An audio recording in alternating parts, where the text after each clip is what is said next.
Olá, tudo bem? Vamos lá para mais um dia do nosso projeto Leitura da Bíblia. E hoje nós estaremos iniciando a leitura da Epístola do Apóstolo Paulo aos Gálatas. E estaremos fazendo a leitura dos capítulos de 1 a 3.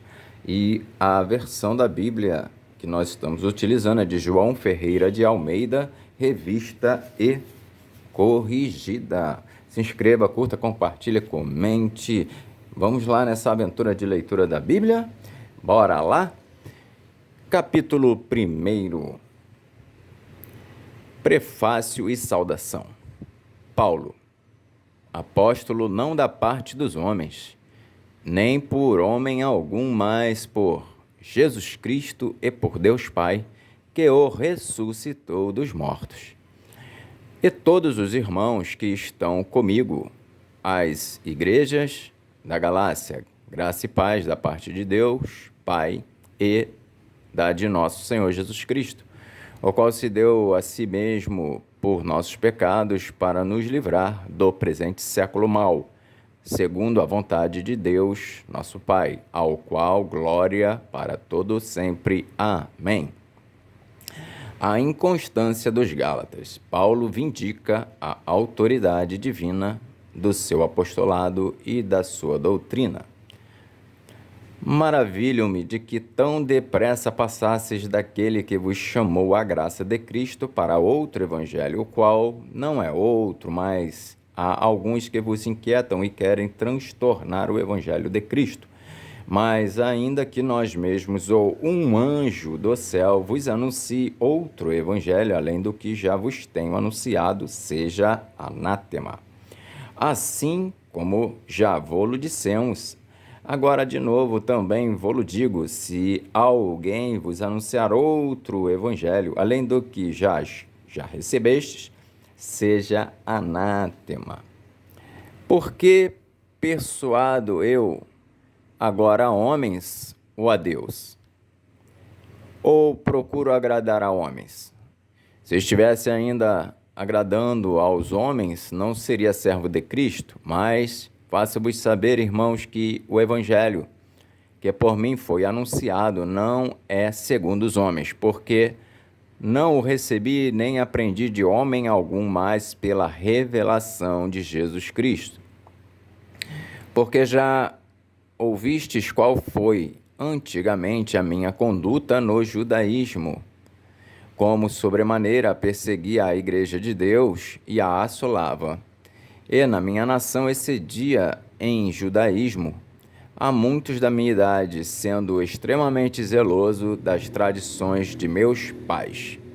Mas quando aprouve a Deus, que desde o ventre de minha mãe me separou e me chamou pela sua graça, revelar seu Filho em mim, para que o pregasse entre os gentios, não consultei carne nem sangue, nem tornei a Jerusalém a ter com os que já antes de mim eram apóstolos, mas parti para a Arábia e voltei outra vez a Damasco.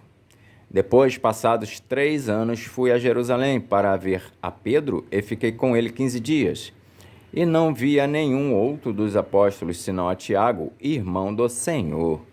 Ora, acerca do que vos escrevo, eis que diante de Deus testifico que não minto.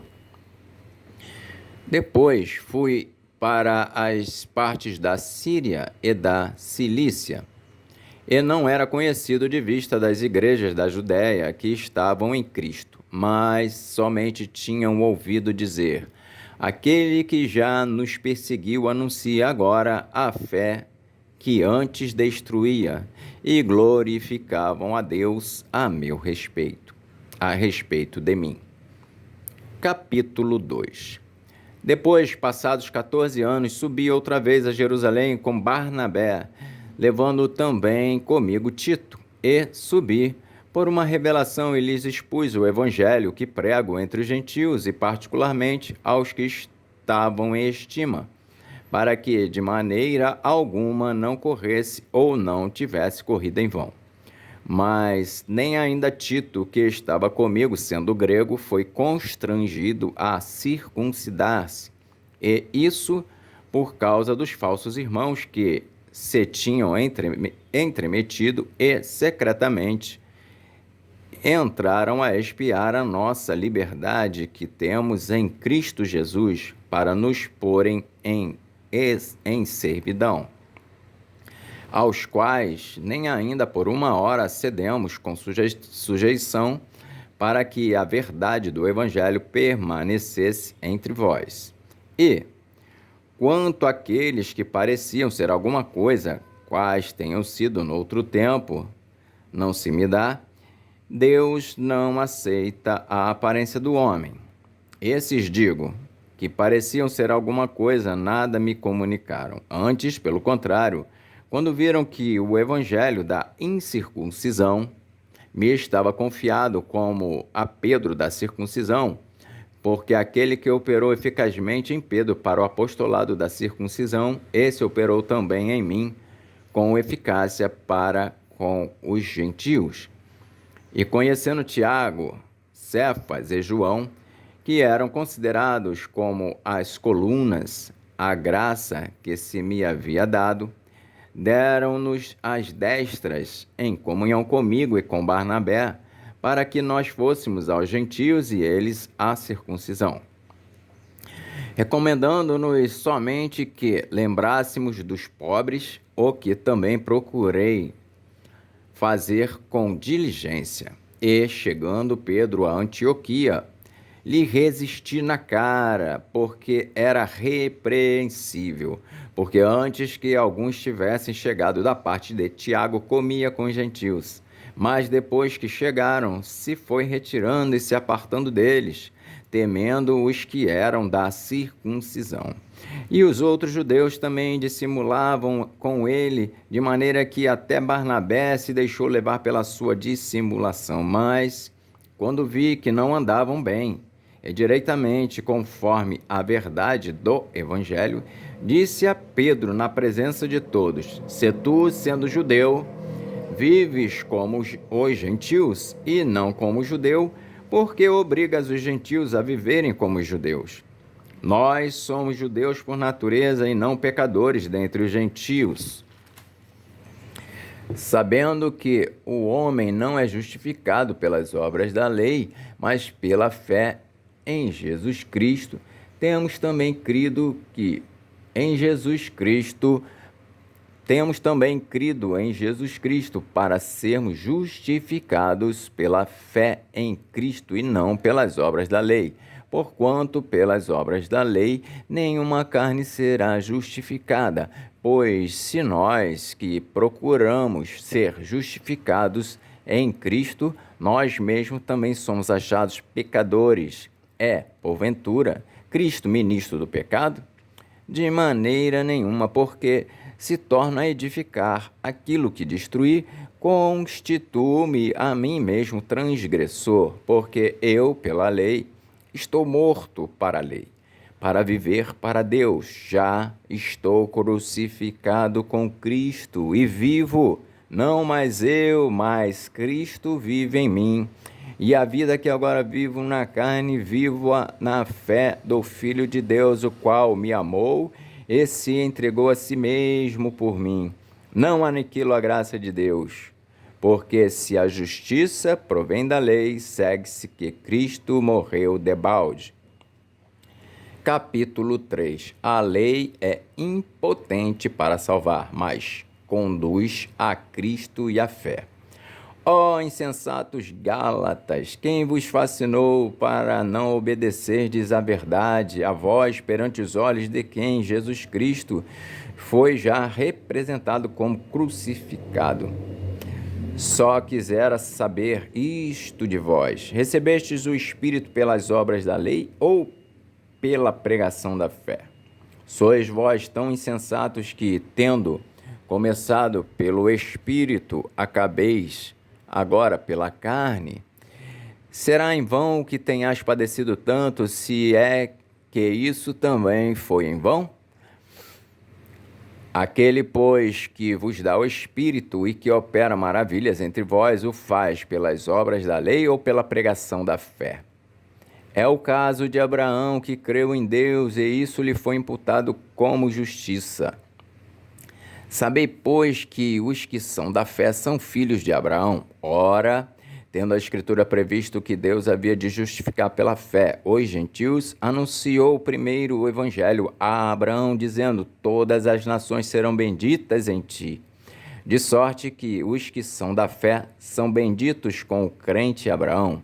Todos aqueles, pois, que são das obras da lei, estão debaixo da maldição, porque escrito está: maldito todo aquele que não permanecer em todas as coisas que estão escritas no livro da lei para fazê-las. E é evidente que pela lei ninguém será justificado diante de Deus, porque o justo viverá da fé. Ora, a lei não é da fé, mas o homem que fizer estas coisas por elas viverá. Cristo nos resgatou da maldição da lei, fazendo-se maldição por nós, porque está escrito: maldito todo aquele que for pendurado no madeiro, para que a bênção de Abraão chegasse aos gentios por Jesus Cristo, e para que pela fé nós recebamos a promessa do Espírito. Irmãos, como homem falo, se o testamento de um homem for confirmado, ninguém o anula, nem lhe acrescenta alguma coisa. Ora, as promessas foram feitas a Abraão e à sua posteridade. Não diz e às posteridades, como falando de muitas, mas como de uma só, e a tua posteridade, que é Cristo. Mas digo isto, que, tendo sido o testamento anteriormente confirmado por Deus, a lei, que veio 430 anos depois, não o invalida de forma a abolir a promessa. Por quê? Se a herança provém da lei, já não provém da promessa, mas Deus, pela promessa, a deu gratuitamente a Abraão. Logo, para que é a lei? Foi ordenada por causa das transgressões, até que viesse a posteridade a quem a promessa tinha sido feita, e foi posta pelos anjos na mão de um medianeiro. Ora, o medianeiro não o é de um só, mas Deus é um. Logo, a lei é contra as promessas de Deus? De nenhuma sorte, porque se dada fosse uma lei que pudesse vivificar, a justiça, na verdade, teria sido pela lei. Mas a Escritura encerrou tudo debaixo do pecado, para que a promessa pela fé em Jesus Cristo fosse dada aos crentes. Mas antes que a fé viesse, estávamos guardados debaixo da lei e encerrados para aquela fé que se havia de manifestar, de maneira que a lei nos serviu de aio para nos conduzir a Cristo, para que pela fé fôssemos justificados. Mas depois que a fé veio, já não estamos debaixo de aio, porque todos sois filhos de Deus pela fé em Cristo Jesus. Porque todos quantos fostes batizados em Cristo, já vos revestistes de Cristo. Nisto não há judeu nem grego, não há servo nem livre, não há macho nem fêmea, porque todos vós sois um em Cristo Jesus. E se sois de Cristo, então sois descendência de Abraão e herdeiros conforme a promessa. Amém. Então nós fizemos a leitura dos capítulos de 1 a 3 do livro de Gálatas, da epístola do apóstolo Paulo aos Gálatas. Que Deus nos abençoe e até a próxima.